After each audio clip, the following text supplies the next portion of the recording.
So last lecture we have seen. Kame sir, तुम्ही join करू नका डबल येतात. Last lecture we have seen significance of measurement. What is measurement?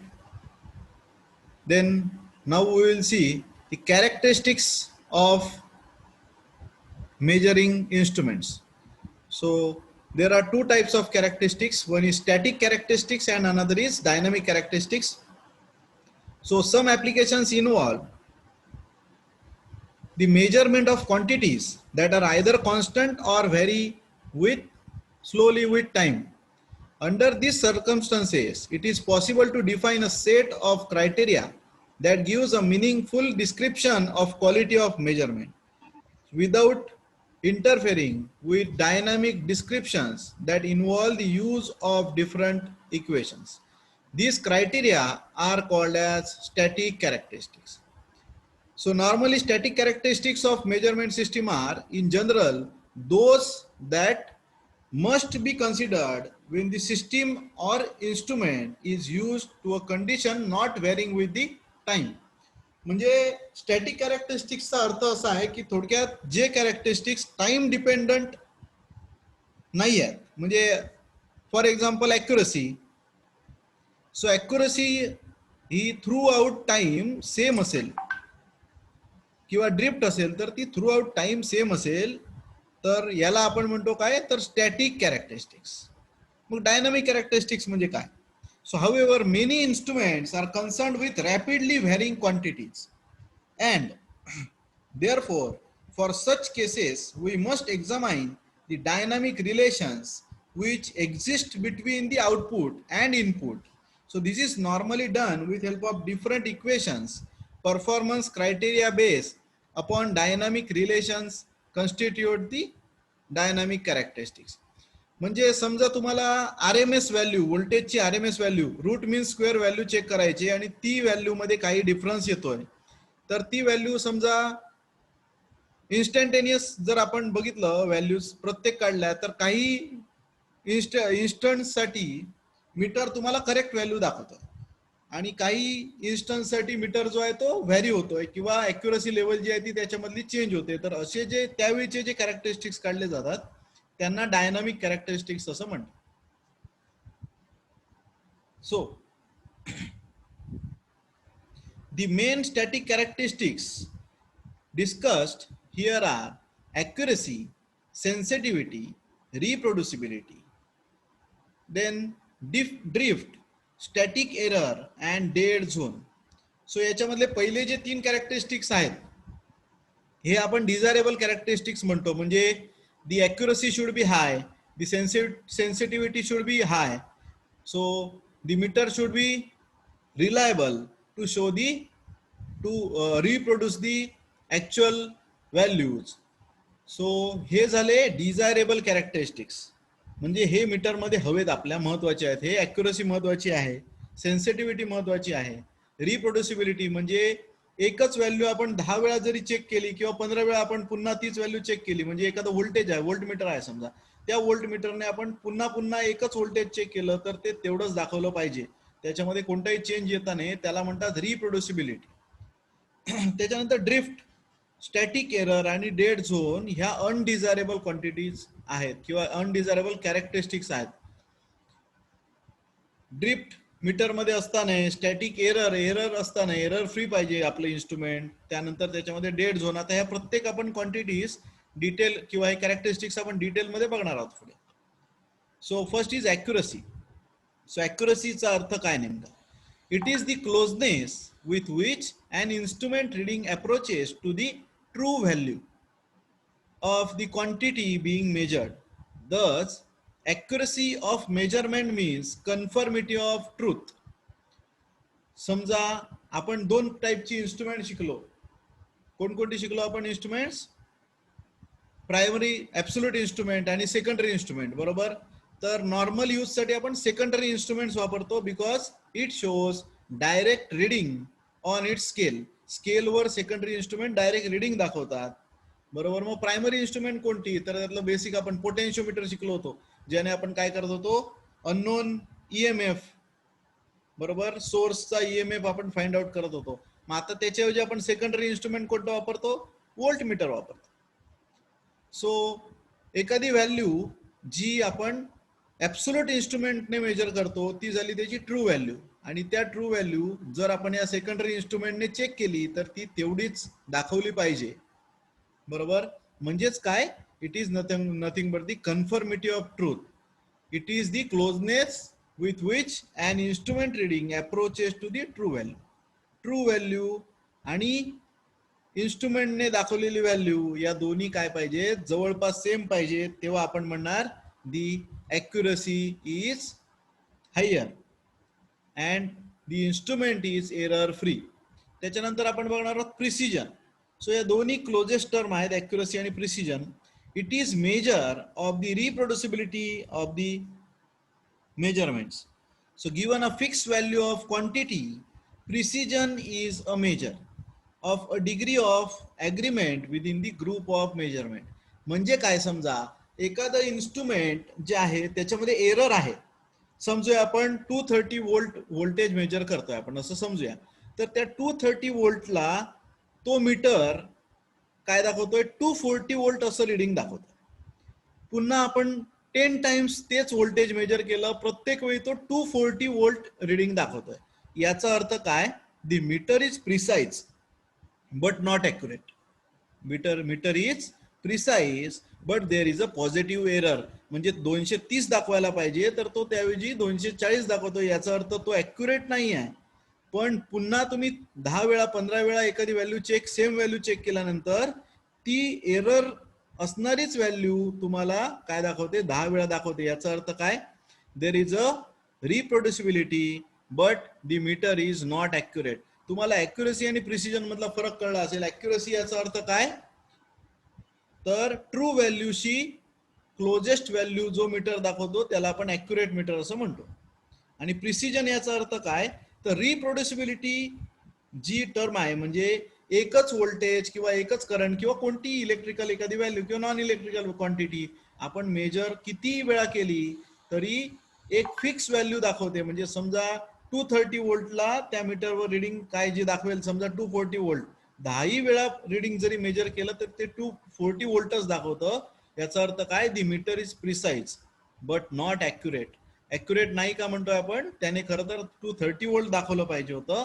म्हणजे true व्हॅल्यूच्या closest value तो दाखवत नाही आहे, पण मात्र जी व्हॅल्यू दाखवतोय तो फ्रिक्वेंटली ती सेमच व्हॅल्यू दाखवतोय, म्हणून त्याला आपण प्रिसाइज असं म्हणतो. तर ह्या ॲक्युरसी आणि प्रिसिजन या दोन टर्म मधली तुम्हाला नेमका फरक काय आहे ते तुम्हाला समजलं पाहिजे.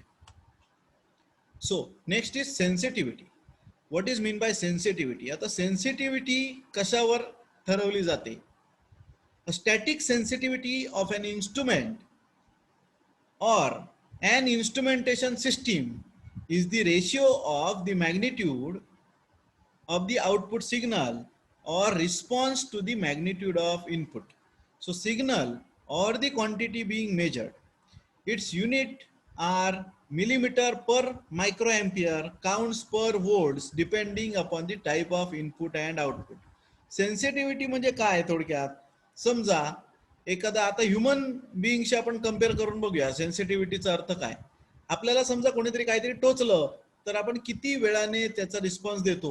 तर तो आपण सेन्सिटिव्ह असू तर आपण लगेच रिस्पॉन्स देऊ. सेन्सिटिव्ह आपण नसणार तर काय होईल? रिस्पॉन्स द्यायला म्हणजे टोचल्यानंतर काही वेळाने आपल्याला समजेल की मला कोणीतरी टोचलंय, तर ते झालं लेस सेन्सिटिव्ह. सेन्सिटिव्हचा अर्थ काय? As change in input quantity the reflection should be on the output quantity. Input वर चेंज केला की आउटपुट काय झालं पाहिजे? चेंज झालं पाहिजे, लगेच चेंज झालं पाहिजे. त्याला तुम्ही म्हणणार काय? सेन्सिटिव्हिटी. त्याला म्हणणार सेन्सिटिव्हिटी. लक्षात घ्या. म्हणजे तुम्ही आता इनपुट मध्ये 12 वोल्ट आहे समजा, 12 वोल्टचं 13 वोल्ट झालं की जसं इकडे 12 वोल्ट टू 13 वोल्ट झालं की तुम्हाला त्याचं रिफ्लेक्शन कुठे दिसलं पाहिजे? तुमच्या स्केलवर, मीटरच्या स्केलवर दिसलं पाहिजे की जो मीटर दाखवत होतो तुम्हाला 12 वोल्ट त्याच्याऐवजी तो आता 13 वोल्ट त्याने दाखवलं पाहिजे. बरोबर. So this is the sensitivity means what? The ratio of output upon input, और सॉरी, इनपुट अपॉन आउटपुट. बरं सर, आउटपुट अपॉन इनपुट की input upon output upon input. Okay. Then sometimes the static sensitivity is expressed as the ratio of magnitude to be measured, magnitude of the measured quantity to the magnitude of the response. मग आता scale जे तुमचं आहे ते millimetre मध्ये असणार, ते झालं आउटपुट, आणि इनपुट काय असणार, तुमची इलेक्ट्रिकल क्वांटिटी असणार. म्हणून सेन्सिटिव्हिटी आपण काय म्हणतोय, मिलीमीटर पर मायक्रो एम्पियर, म्हणजे आउटपुट डिवायडेड बाय इनपुट, किंवा counts per volts, output divided by input. Next is reproducibility. So it is the degree of closeness with which a given value may be repeatedly measured. It may be specified in terms of unit for a given period of time. Perfect reproducibility means that the instrument has no drift. म्हणजे instrument ने तुम्ही जी काय quantity major कराल, ती quantity जरी समजा true व्हॅल्यूला approach करत नसेल, ट्रू व्हॅल्यू एवढी नसेल, तरी पण ती पुन्हा पुन्हा तीच व्हॅल्यू दाखवते, याला आपण म्हणणार रिप्रोड्युसिबिलिटी. आता ड्रिफ्ट म्हणजे काय, तर एक समजूया आपण व्होल्टेज, फिक्स व्होल्टेज आहे आपल्याकडे 230 वोल्ट, तेच व्होल्टेज मी एकदा मेजर केलं, त्या मीटरने 240 वोल्ट दाखवलं, दुसऱ्या वेळी मेजर केलं 230 दाखवलं, तिसऱ्या वेळी मेजर केलं समजा 210 वोल्ट दाखवलं, चौथ्या वेळी मेजर केलं पुन्हा 212 वोल्ट दाखवलं. याचा अर्थ काय, देर इज अ ड्रिफ्ट. बरोबर, तिथे काहीतरी ड्रिफ्ट आहे. So drift means what, no drift म्हणजे काय ते लक्षात घ्या. No drift means that a given input the measured values do not vary with time. म्हणजे किती वेळा तुम्ही जरी किती वेळ गेला किंवा किती वेळा तुम्ही काय केलं, एखादी मेजरमेंट पुन्हा पुन्हा रिपीट केली, तरी त्याच्यामध्ये काही चेंज येत नाही, तेव्हा आपण म्हणणार the instrument has no drift. म्हणजेच काय, it have the ability of reproducibility. Drift. So drift is the undesirable quantity. तुम्हाला हे आता सगळं शिकल्यानंतर तुमच्या लक्षात आलं असेल डिझायरेबलचा अर्थ काय. डिझायरेबल म्हणजे ॲक्युरसी, सेन्सिटिव्हिटी, हे झाले सगळे डिझायरेबल कॅरेक्टरिस्टिक्स. बरोबर. ड्रिफ्ट मीटर मध्ये असावी की नसावी, तर नसावी, म्हणून आपण म्हणतोय की undesirable quantity.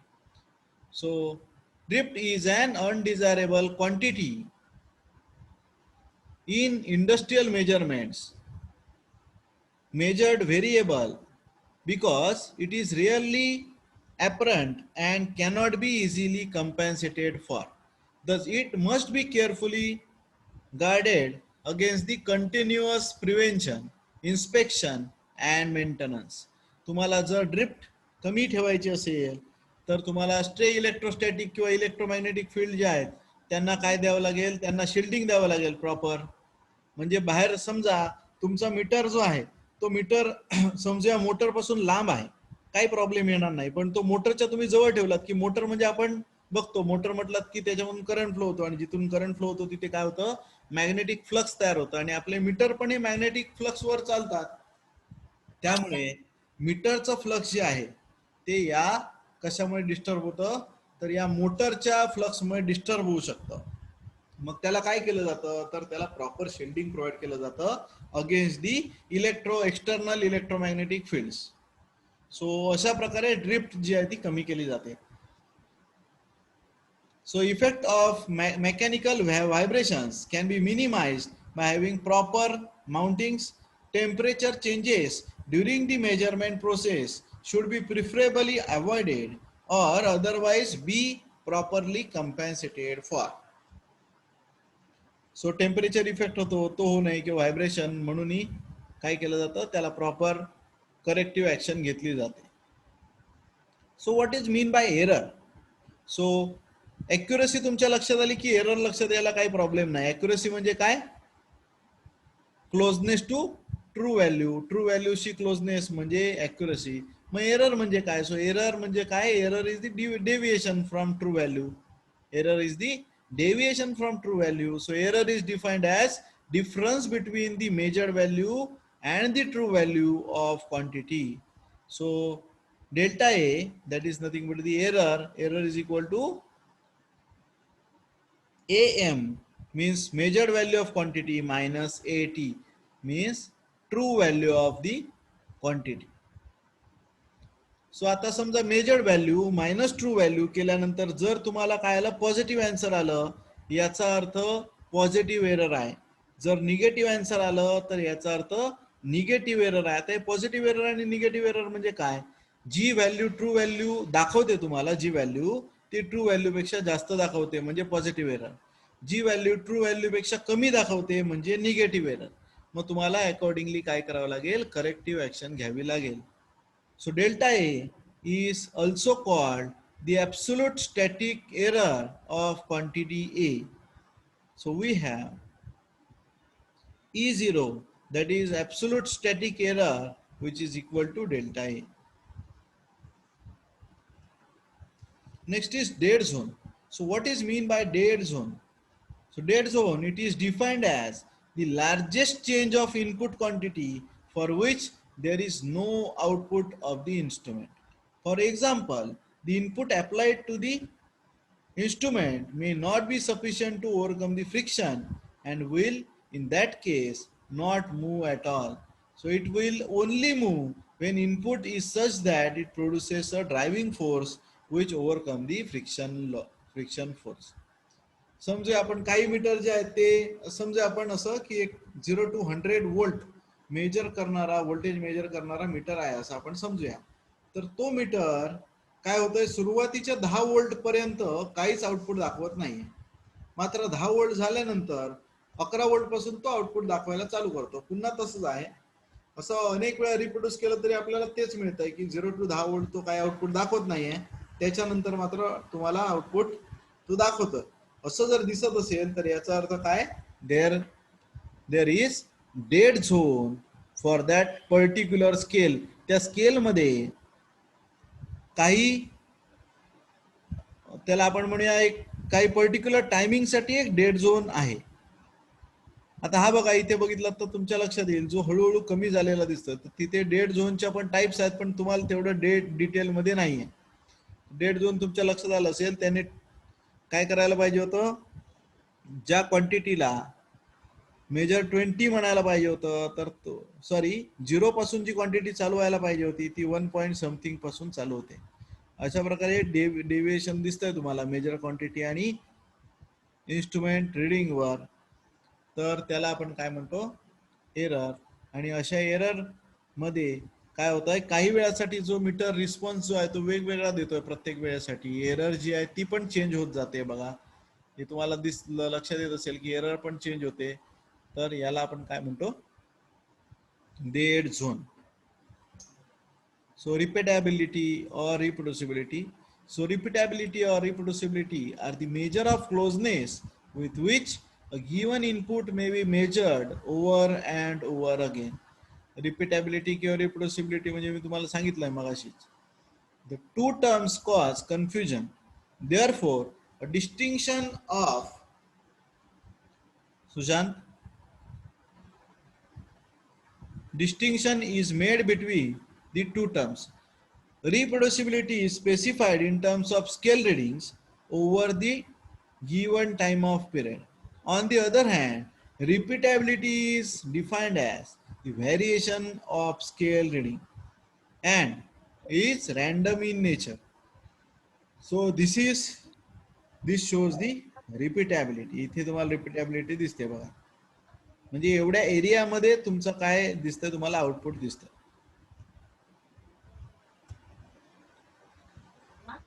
Next is types of errors. मला वाटतं आपण आधी कॅरेक्टरिस्टिक्स आहेत तेवढ्यावरच थांबूया आणि टाइप्स ऑफ एरर्स जे आहेत ते आपण नेक्स्ट लेक्चरला बघूया. तर या लेक्चर मध्ये आपण काय काय शिकलो. What is mean bye dynamic characteristics. The characteristics of instruments depends upon the time called as dynamic characteristics. The characteristics which are independent of the time or independent of the time called as static characteristics. Then we saw desirable characteristics of measuring system and undesirable characteristics of measuring system. So desirable characteristics are accuracy, sensitivity, and reproducibility, whereas non-desirable or undesirable characteristics are drift, static error, and dead zone. So what is meant by accuracy? It is the closeness with which an instrument reading approaches to the true value. True value म्हणजे काय? जी value absolute इन्स्ट्रुमेंटने आपण major करतो त्या व्हॅल्यूला आपण true value म्हणू शकतो. So generally आपण secondary instrument वापरतो, कारण ती तुम्हाला डायरेक्ट आउटपुट दाखवतात, तुम्हाला स्केलवर आउटपुट दाखवतात. Digital instrument with help of काय दाखवतात? नंबर्स तुम्हाला आउटपुट दाखवतात. So what is mean by precision? Precision is the measure of reproducibility. मग तुम्हाला मी एक एक्झाम्पल सांगितलं प्रिसिजन आणि अॅक्युरसी मधला फरक.